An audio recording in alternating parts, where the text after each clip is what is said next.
Bonjour à tous, bienvenue sur la chaîne Bonheur Parental. Je suis ravie de vous retrouver aujourd'hui pour un sujet qui est crucial dans le développement des enfants, ce sont les émotions. Comprendre et savoir gérer ses émotions est une connaissance essentielle pour les enfants, mais ce n'est pas toujours évident. En tant qu'adulte, c'est déjà pas facile, donc en tant qu'enfant, c'est d'autant plus difficile. Nous allons donc ici partager quelques conseils pour aider vos enfants à connaître, à exprimer et à réguler leurs propres émotions de manière saine et bonne pour eux. Donc la première étape pour aider un enfant à gérer ses émotions, ça va être de les identifier. Pour les identifier, il va falloir les verbaliser. Utiliser un langage simple qui soit compréhensible pour lui pour nommer les émotions. Par exemple, tu es triste, tu te sens en colère, tu as peur. Voilà, cela aide l'enfant à comprendre ce qu'il ressent. Petits enfants et en fonction de son âge. Vous pouvez aussi utiliser des outils visuels comme par exemple des livres sur les émotions, des dessins d'émotions pour aider à la reconnaissance de l'émotion. Ensuite, vous pouvez lui enseigner des moyens pour calmer ses émotions. Par exemple, définir un endroit qui sera le lieu du retour au calme. Sa chambre, une pièce, là où vous voulez, vous décidez, où il décidera avec vous, définir un lieu de retour au calme. Il peut aussi faire un dessin pour retrouver son calme.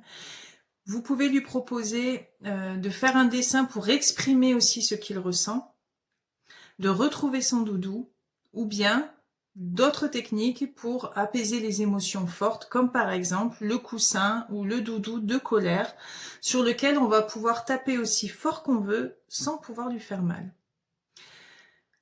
Autre solution aussi, pour les plus grands, ce qui est intéressant parfois, c'est de proposer de pousser le mur. Pousser le mur, on va y mettre toute son énergie, toute sa colère, sans, encore une fois, blesser personne, ni ne peiner ou faire mal à personne. On peut proposer aussi pour les plus grands comme pour les plus petits, ça adapté en fonction de votre enfant, des exercices de respiration où évidemment vous allez l'accompagner et le faire avec lui.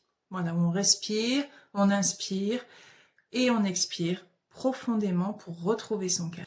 Et au fur et à mesure, avec le temps, l'enfant pourra les utiliser seul, sans votre aide. What? Les enfants apprennent par imitation, il est donc essentiel de leur montrer l'exemple. Par exemple, si vous vous sentez énervé, vous pouvez dire à haute voix devant votre enfant, je me sens énervé, je vais respirer profondément pour retrouver mon calme. Ça montre à l'enfant qu'il est possible de gérer ses émotions sans exploser et que même en tant qu'adulte, on peut avoir besoin de temps pour se calmer. Chaque enfant est différent et apprendre à gérer ses émotions, ça prend du temps. Donc soyez patient et soutenant avec votre enfant. N'oubliez pas de valoriser les efforts qu'il fait, en direction en tout cas, à chaque fois qu'il fera un pas vers la gestion de ses propres émotions. Voilà, nous arrivons à la fin de cette capsule concernant les émotions chez l'enfant. J'espère qu'elle vous aura été utile. N'hésitez pas à me faire part de ce fait. Et si vous avez des questions, mettez-les en commentaire. Si vous avez des astuces à partager, n'hésitez pas, mettez-les en commentaire aussi. Je vous remercie d'avoir regardé cette vidéo. Et n'hésitez pas à vous abonner pour recevoir plus de conseils parentaux. Je vous dis à bientôt sur la chaîne Bonheur Parental. Belle journée!